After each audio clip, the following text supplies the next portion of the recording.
ในระหว่างเดินทางทางบ่น้อยได้มาแต่หาทางไอดอลเพิ่นน้องพี่น้องก็คือได้พบพ่อสองเอ่ยน้องพี่น้องเอ้ยก็น่าสงสารเพิ่นเนาะก็คือเพิ่นเป็นลูกกำพร้ากำพร้อยพี่น้องเอ้ยเนาะยิ่งกว่าครอบครัวน้องตุ้ยอีกพี่น้องเอ้ยเนาะต้องก็หดหู่หลายพี่น้องชีวิตเพิ่นก็ได้เนาะถูกแม่ย่าไล่หนีพี่น้องถูกแม่ย่าไล่หนีก็เพิ่นก็มาอยู่นำลุงนำป้าเพิ่นเนาะทางอันครอบครัวเพิ่นก็ตายเบิดแล้วพี่น้องเอ้ยเนาะพ่อแม่ตายเบิดเลยก็เหลือแต่สองเอ้ยน้องเพิ่นเนาะมาอยู่นำลุงนำป้า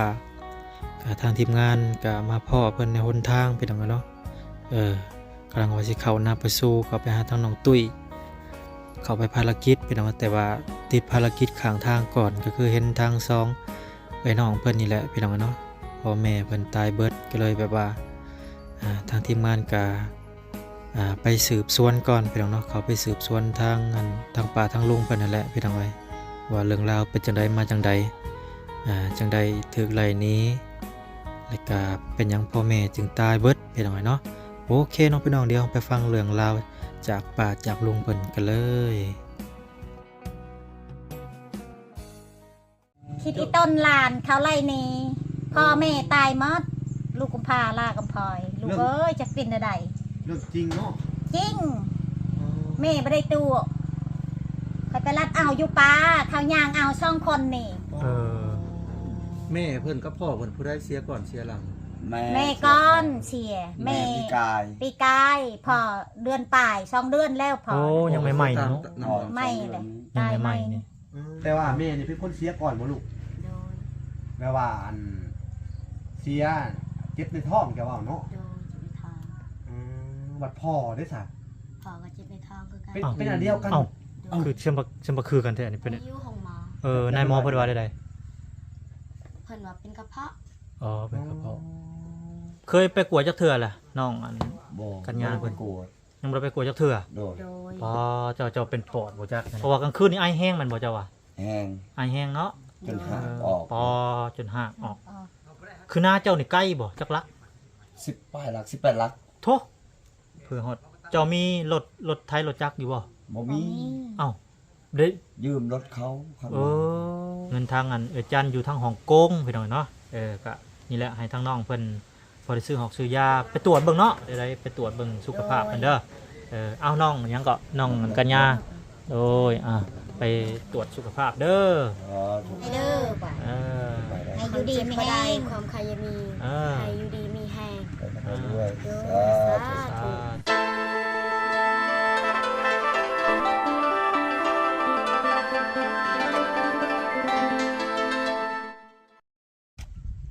เอาไปดูเนาะเปิดภาพมาตัวนี้หลังจากเข้าไปหาทางน้องไอดอลเพิ่นเนาะขากลับบ้านกับเพื่อนพี่น้องเอ้ย มาเห็นเด็กน้อยเพิ่นอันนี้พี่น้อง มาโอ้เห็นมาแต่ไกลพุ่นแหละพี่น้องเอ้ยเนาะ เด็กน้อย เลยจอดรถพี่น้องเอ้ยจอดพอเพิ่นได้พี่จังอะนะ พี่น้อง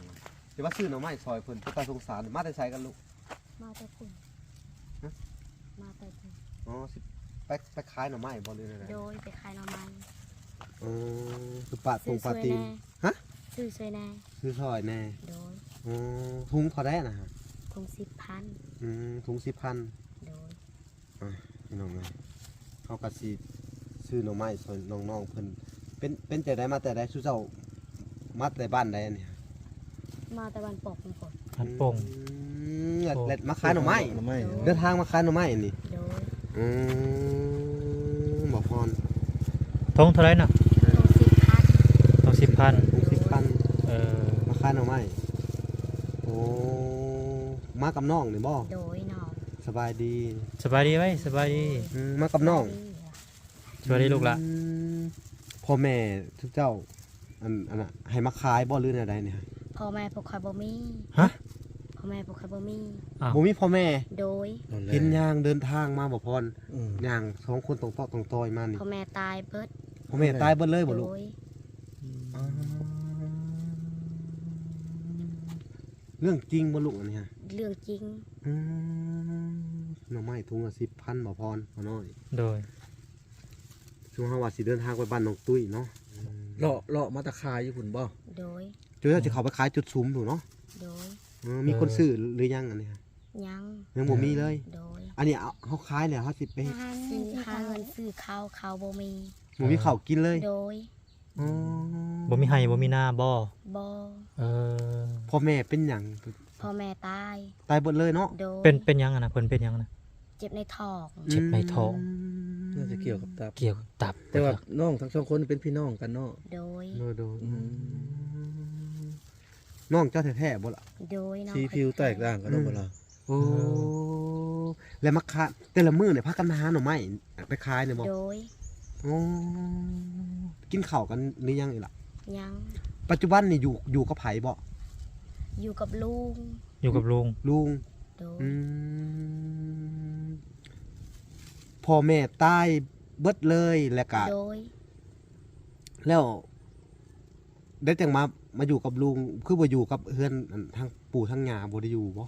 บ่ได้อยู่เพิ่นไรนี้ ไรนี้อีก โดย อ้าวบ่แห่งแย่บ่พรบ่ เอ น้อย ออยู่เฮือนอันน่ะปู่ย่ากับไรนี้เนาะ ปู่ย่าไรนี้เรื่องจริงบ่ลูกนี่ฮะ เรื่องจริง เรื่องจริงเลยแม่นบ่ โดย อ่าเดี๋ยวก็สิไปสอบถามป้าลุงเพิ่นเบิ่งก่อน แม่น แล้วก็ตามเพิ่นเข้าไปเนาะ เฮือนไกลบ่ ใกล้เติบบ่ บ่ เฮือ ได้ นน่ะ ไกล เออ ได้ขายแล้วเขาก็เอาไปเฮ็ดได้อันซื้อข้าวซื้อหยังมานี่บ่ ซื้อข้าวกินบ่มีข้าวกิน บ่มีข้าวกินเลยเนาะ โดย ไป ไปซะไป ตามน้องเพิ่นไปเบิ่ง เพราะว่าฝ เพิ่ น นว่า จะต เพิ่น ก สิย่างเขาไปขายอยู่พุ่นเฮาไปหามาแล้วเฮาก็เฮ็ดถุงตลอดไปสิเนาะ โดย ไปเบิ่งไปเบิ่งเรือนซานต่อไป ไปไปลองเนาะบัดนี้ก็สิตามทางน้องเพิ่นเข้าไปในบ้านพุ่นแหละเนาะ พี่น้องเนาะก็นี่แหละพี่น้องพี่น้องสิเข้าไปหน้าประตูว่าซั่นซะบ่ได้เห็นทางน้องเพิ่นพี่น้องในบ้านนี่ก็ตามทางน้องๆเพิ่นพุ่นละออกไปในบ้านพุ่นละพี่น้องเนาะเข้าหน้าประตูเข้าไปหาทางน้องตุ้ยเพิ่นพี่น้องเนาะบ่ได้เข้าไปหาทางน้องตุ้ยเพิ่นก็หลายทิศแล้วพี่น้องเนาะ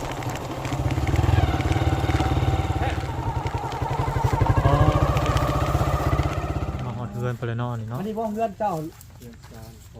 บ่เจ้าอยู่นี่ได้โดยพี่น้องเอ้ยทุกเฮือนบ่เพิ่นอยู่เลย มันไปอยู่ในนี่เนาะ เฮือนลุงเพิ่นว่าเนาะ เพื่อนลุงเพิ่น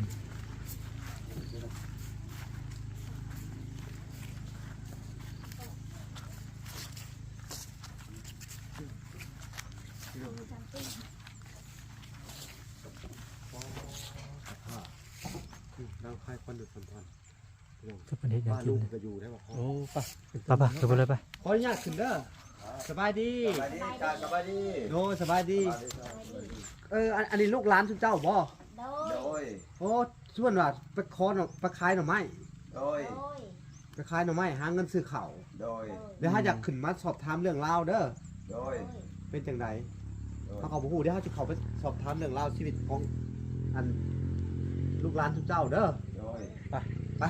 ขึ้นไป พอดีฝนตกไปหน่อย โอ้ สบายดี สบายดี โดยสบายดี มานั่งยับนะเขา ย่ำมานั่งไปก็ได้ ใกล้กัน เข้าไปยับเจ้ายับเข้าไปอีก จะสอบถามมึงเรื่องราวมันเป็นอะไรคือสิบนาสงสารแต่ชื่อเพิ่นว่าอันเป็นลูกกำพร้อยอะไรบอกพ่อแม่ตายเบิดอะไรบอก โดยแม่น โอ้ พ่อแม่ก็หมด อั นนี้เคยสงสารหญ้าไล่นี่พุ่นอยู่ใต้เนื้อพุ่นคอยมารับเอายืมรถเขา โอ้ คอยสงสารหล้านน่ะไปอยู่เพื่อนลุงนี่ลุงก็ไม่มีหยังชิดใดๆลูกเอ้ยทุกอย่าง โดโอ้ คิดอีต้นหลานเขาไล่นี่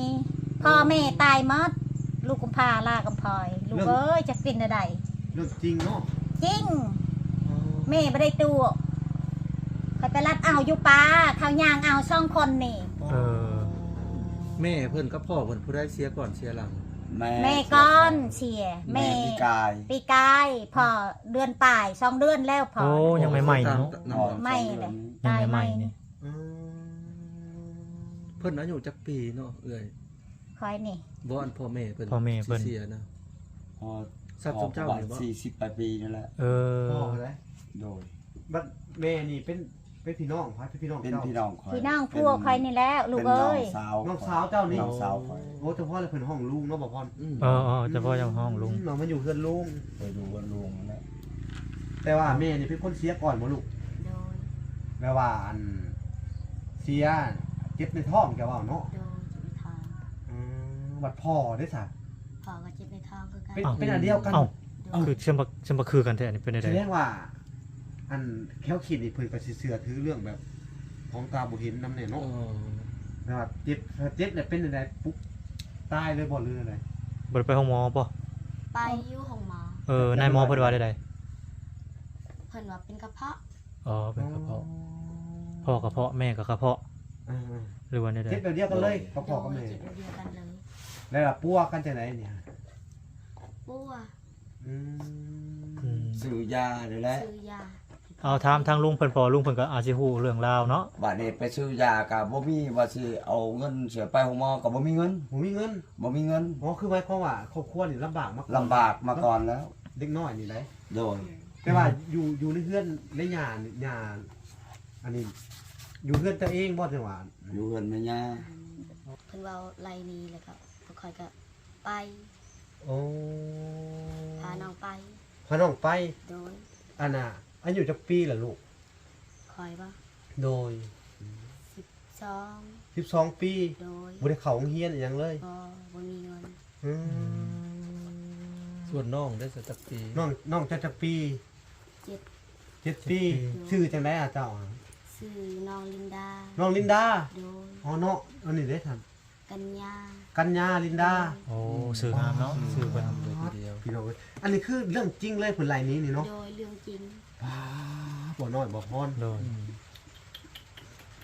หลังจากไล่นี้แล้วทั้งเจ้านะครับเอาบ่ โดย เพิ่นมีชาวบ้านโทรมาบ่อยู่เจ้าว่า นี่ อืม บ้านโทรห้า ว่าร้านเจ้าถือเขาไล่นี้อหย่างนี้ โดย โอ้ให้ไป แม่ หับ คอยกะไปทำเอาอยู่ป่าเขาเบกอันนั้นกระพาย โอ้ กระเป๋าขาดหมดคิดอีต้นหลานกะค่อยไปเอา ยืมรถเขาอยู่บ้าน อ๋อ บ่มีรถขี่ ไกลบ่บ้านย่าง บ้านยานี่ใกล้เติบบ่นี่ ใกล้และอยู่เหนือพุ่น โอ้ ไปเนื้อผู้ เมืองพีน โอ้เลยเขาคิดว่าอยู่แถวไอ้นี่นะบ่แม่นเนาะ นี่แล้วนี่มันตรงนี้ โอ้ มันตรงนี้ละใกล้ อ๋ออยู่ทางเหนือแต่มันไกล คิดว่าอยู่เนื้อพุ่น แต่หน้าขวดพูนจิตกับนานาแอน อื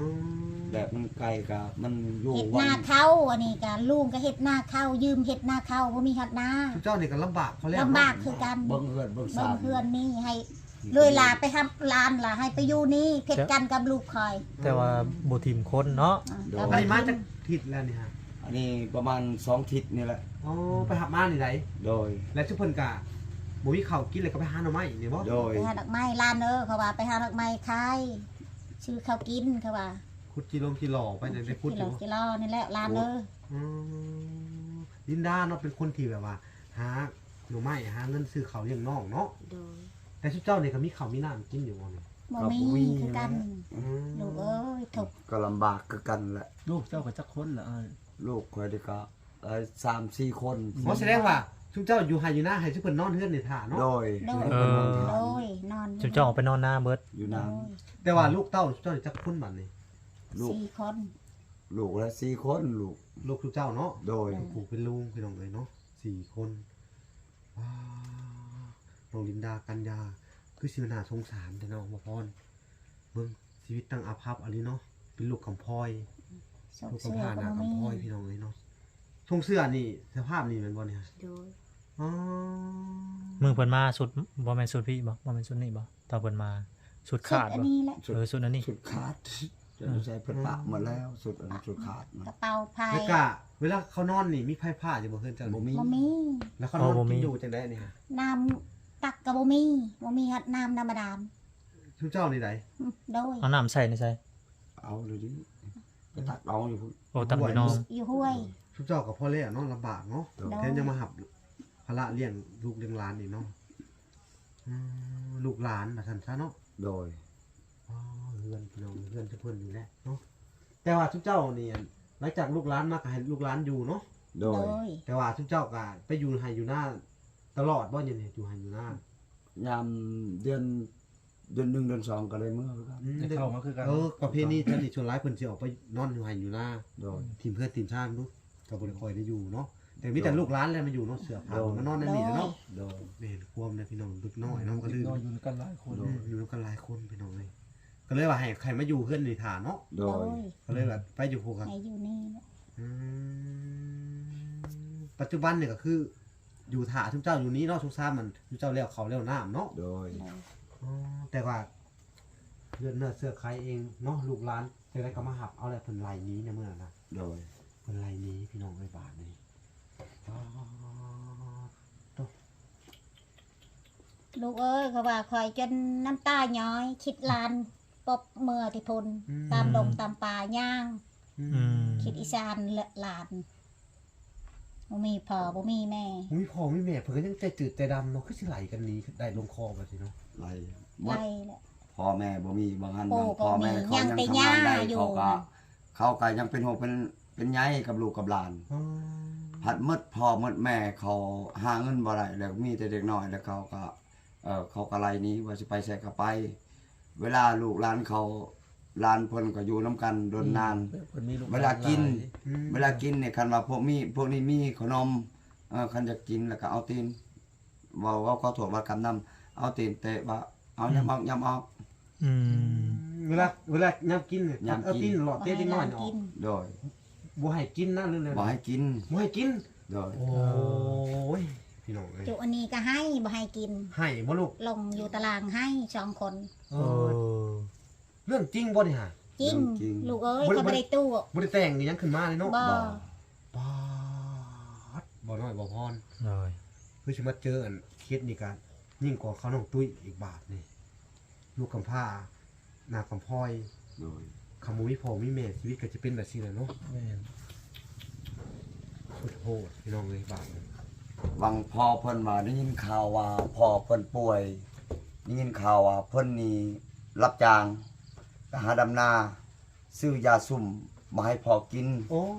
เพราะว่ามีเหือมีแห้งแล้วก็แม่ย่าก็บ่ได้หาซอยบ่ หาซื้อกัน หาคือ อ๋ กั อน ช่วงพอซะโซ่ โซ่ นะ พอโซ่ โดย แต่ว่าเจ้านี่ช่วงแท้ว่าช่วงดำนากินนี่นะที่ว่าพอเที่ยเนาะ โดย เจ้าก็ไปหาดำนาหลับจ้างนี่บ่ หาลาละจาง โดย ซื้อยาซุ่ม ซื้อยาซุ่มคือซื้อยายาเม็ดยาหยังนี่ไปให้ ยา พ่อ เม็ดนี่แหละ โดย แต่ว่าบ่มีเงินพาไปหาหมอเนาะ บ่ โด มี ย ลำบาก ลาบ ลินดาเป็นคนที่รับภาระตอนพ่อป่วยเนาะ โด โด ย ย อ๋อยามบ่มีข้าวบ่มีน้ำก็จะเป็นต้องหาแบบสิบ่ โดย ช่วงน่ะดำนาเนาะ โดย ดำนารับจ้างพี่น้องเอ้ย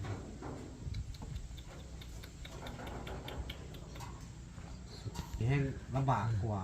หญ้าบ่มักหญ้าไรนี้แสดงว่าแพงร้านลูกของอันน่ะคนลูกร้านคนของลูกของป้าลุงของเจ้าเลยเนาะนะครับ โดย พ่อของอันของเจ้านี่เป็น เป็นน้อง เป็นน้อง เป็นน้อง เป็นน้องของพวกเด็กน้อยพวกนั้นเลยเนาะ โดย น้องพ่อแม่พวกนั้นเนาะจักคนน่ะน้องลินดาลูกหลานเราอยู่หัน 2 คน บ่ได้ลายกัน บ่ได้หลาย กาพังจากเรื่องราวของน้องลินดาเนาะ โดย แล้วก็น้องลินดาแล้วก็ยังนะ น้องกัญญา กันยาพี่น้องเลยเนาะเรามาบ่พรคิดว่าจังได ก็ถือว่า น่าเห็นใจเพิ่นอยู่เนาะเห็นใจแล้วก็สงสารเพิ่น น่าสงสารเลย บัดมาแล้วก็เงินยังติดหนี้เขายังหลายบ่หลาย ฮะที่นี่อีกบ่ ติดหนี้อีกพอ เอาเลย บัด พ่อ ยัง ตายแล้ว ตาย เป็ แล้ น ว แม่ มีผู้เสียหาเงินอีก ยืมเงินเขา ยืม พ เงิน วก เขายังบ่ทันจ พ่อบ บ่ โอ้ ยัง ไป หลาย ยืมเองอันนี้หลานคอย ฮะคนน้อยนี่ก็ยืม โดย ปอด มันขึ้นอีก2 ล้าน โดย เจ้านี่น่าเป็นคนไปยืมลินดา รับจ้าง ไปหาว่าจ้างอืม อ๋อ2 ล้าน ไปยืมไผ ล้านหาขึ้น2ล้านบ่ มีขี้ดอก มีกี่ดอก ล้าน5แสน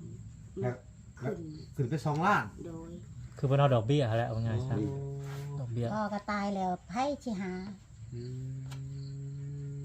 ยัง ยืม เขาอยากได้คืนเงินกัน ยืมมาเฮ็ดหยังก่อนนะฮะยืมมาเฮ็ดห บั ยัง วพอ โอ้ พวก ผู้ พ่ พ่ อ อ เจ็บไข้นี่แหละ โดย แต่ว่าพอเป็นพยาธิด้วยแบบเจ็บในท้อง เจ็บ เนาะ ในท้อง อาการเดียวกับแม่ ชื่อกันกับแม่ อืม อันนี้ จั แล้ ก ว เดือน เบิ่ง ปุ๊บอะนะเพิ่นโชว์ครับ 2 เดือน อ๋อ2 เดือนแล้วก็ตายเลยเนาะ โด ไป ย แล้ว โอ้ยพี่น้องเลยนะ อันนี้แหละไปทายไปอันนั้นกินน้ำกินอันนั้นอันนี้แหละจูงไปจูงมาก ลางคืนก็บ่ได้หลับบ่ อัน ได้ นี้ นอน ก็จูงบ่ได้น้อง เช็ดต้นโต เช็ด อยาก ต้น กิน โต น้ำอยากกินเขาว พระพุทธเจ้าเป็นคนหา โดย หนึ่งข้าวหนึ่งน้ำนะฮะให้เพิ่นตะกี้เนาะ โดย 10 โมงกลางคืนก็ปุ๊บให้มันกินน้ำพอนั่น อืม มันอยากน้ำก็ปุ๊บเอิ้นลูก โดย บ่ได้นอนจนจ้อยนี่ ลำบาก เบิ่ง เลย ลำบากเบิ่งพอ เนาะวัดพอตายไปแล้วบ้านนี้วัดแทนที่ที่ได้อยู่น้ำมัน น้ำยาบ่ น้ำยาน้ำหยังพี่น้องเลยเนาะกับพัดว่าหญ้าพัดไรนี้อีกป่านนี้เนาะ โดย เพิ่นบ่คิดสงสารเจ้าเลยเนี่ยบ่นี่เลย บ่จักคือกัน เพิ่นหักหักร้านต้นนั้นหลายกว่าเนาะ โดย ตัวที่อยู่น้ำเพิ่นมาก่อนน่ะเนาะ โดย โดย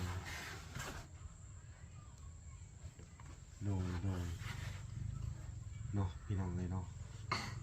ขนาดสงสารที่สุดเลยพี่น้องเนาะ เป็นไข่บ่ อันนี้ไข้ไอ เออ 2 เดือนแล้วไออันนี้ ปลาเจ้าเป็นปอดบ่จัก 2 เดือนแล้วบ่ 2 เดือนแล้วเป็นจะเป็น 2 ป เดื อ อ ด นแล้ เฮ้ยว นี่ อัน ไปตรวจจังได๋ จะเป็นอะไร ยันเป็นปอดแล้วก็มันหึงหลายก็ได้ คืนกลางคืนแห้งกระติกบ่ได้น ก อ ลาน งคืนจนหัก โอ้ย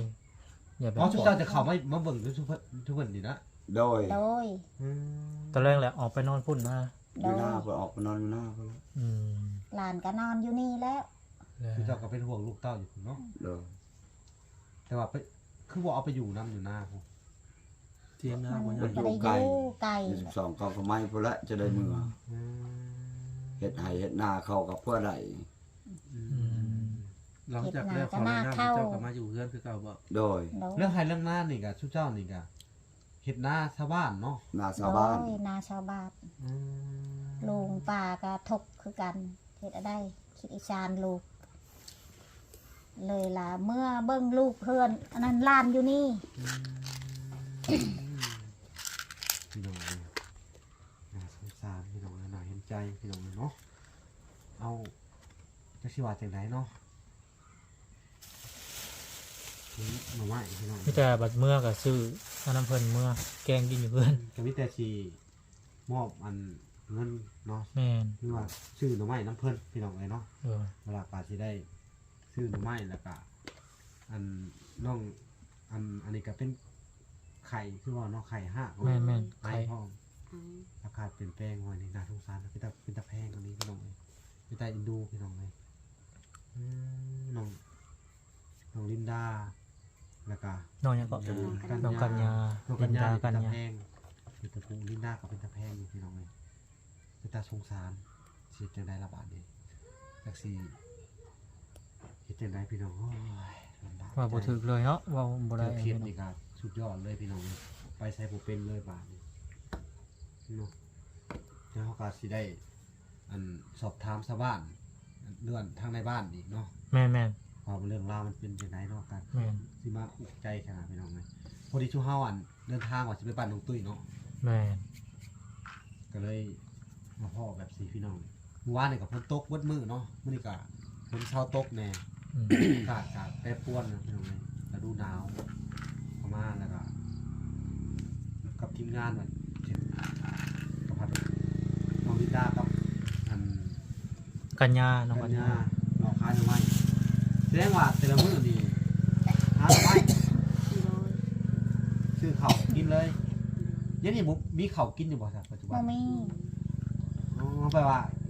แลกมื้อกินเบิ่เนาะ โดย 3 ถุง 30,000ของพรบอกแบบว่าถามไทยอันท่านดองทางนั้นเป็นอะไรอย่างว่าหลายลูกดี บ่ได้ถาม เนาะเขาพี่จะไปหา เขาปะเลยนะปะแล้ว เขาปะเลยเนาะ โดย เขาว่าสิไปเท่าไรก็ไปสิมื้อไปเดี๋ยวสิไปอยู่น้ำลุงกับเมื่อ อืม เขาก็ไล่อย่างเดียวเลย ผัดมาค่ำๆนะมีคนชาวบ้านมาโทรไปเอาร้านเจ้าเด้อ ค่ำ6 โมงเขาไปครับ โอ้ยยังผ่านให้หน้าเขาอีก เออ เลย เรียก ใคร เขามา มา บ้านก็แล่นยืมรถเขาอยู่ในหน้านั่นก็แล่นไปรับเอา เอิ้น5 ล้านเขาว่าเจ้าอยู่ไสอยู่นี่อยู่ป่านี่แหละมันเว้า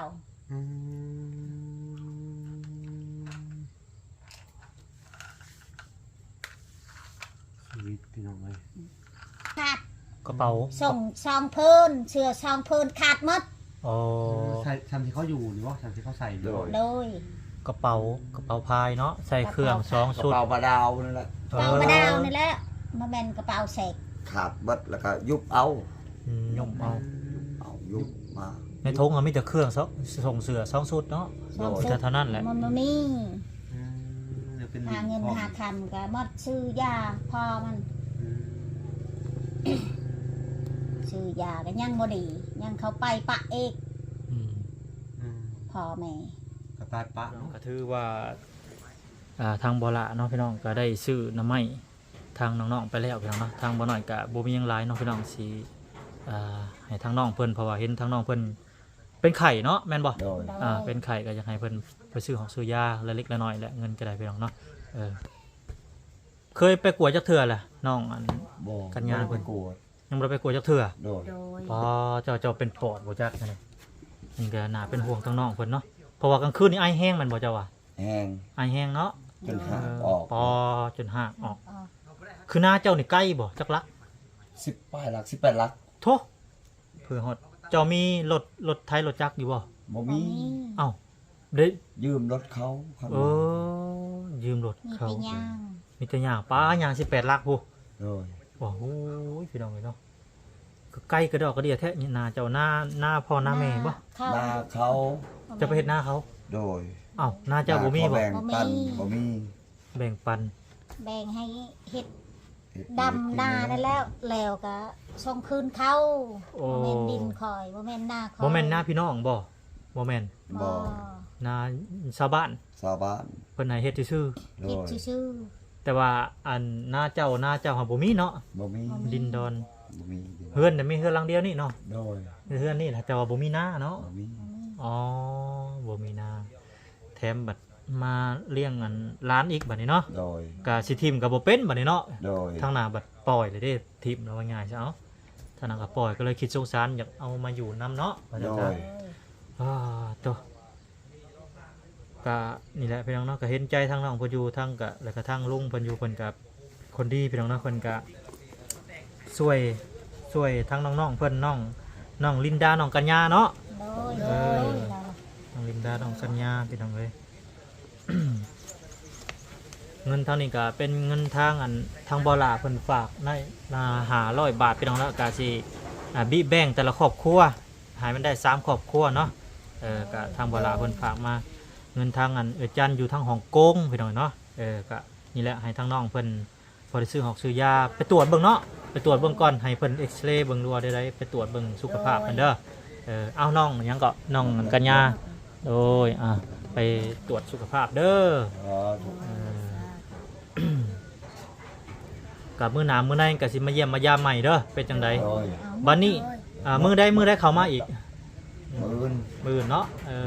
เอาใครอวยพรเป็นอวยพรอยู่ โดยพอได้ อวยพรได้บ่ โดยพอได้ สาธุสาให้ร่ำให้รวยเด้อได้เด้อป่ะ เออ ให้อยู่ดีมี บ่ แฮ ได้ ง ความใครจะมี เออ ให้อยู่ดีมีแฮง ไปด้วย โดย สา สา ธุ ธุ สาธุโดย บ่เป็นว้าว เจ้าได้บ่ สาธุให้ร่ำให้รวยเด้อลูกเด้อเจ็บบ่ต้องใดใครบ่ต้องมีให้อยู่ดีมีแฮงหาเงินหาคำให้ร่ำให้รวยสาธุ สาธุ ให้อยู่ดีมีแฮงเด้อลูกเด้อ โอ้ยขอบใจทางอาจารย์เพิ่นพร้อมเนาะข่อยก็สิได้กลับก่อนมื้ออื่นเข้ามาใหม่เนาะเจ้าเนาะ บางทีก็สิเข้ามาคือเก่าแหละเป็นมาอัปเดตกัน